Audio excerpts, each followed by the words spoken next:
There's electric kilns and there's multiple different types. So you're right, there's like a wood fire type kiln, there's a gas firing type kiln. I usually use electric kilns just because that's what I'm able to have access to.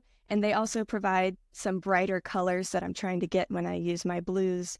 And I want to keep my white clay as white as possible. So I use electric firings. That's called oxidation because oxygen is constantly flowing through the kiln to brighten up those glazes. But it gets to temperature several different ways depending on your kiln. If you don't have an electric kiln, then you use something called cones. And basically, these are little pieces that are in the shape of like a triangle cone.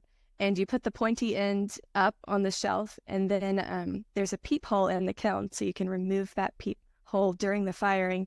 You'll wear some special protective glasses, and you can look in at those cones and see if the pointy end has started to melt and bend toward the shelf. And depending on what you're firing to, you can get different cones at different melting points.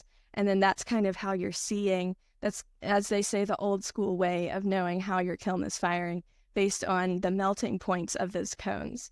But with electric firings, they have a computer in them, and I can really just program it to what I need it to go to and trust that it will.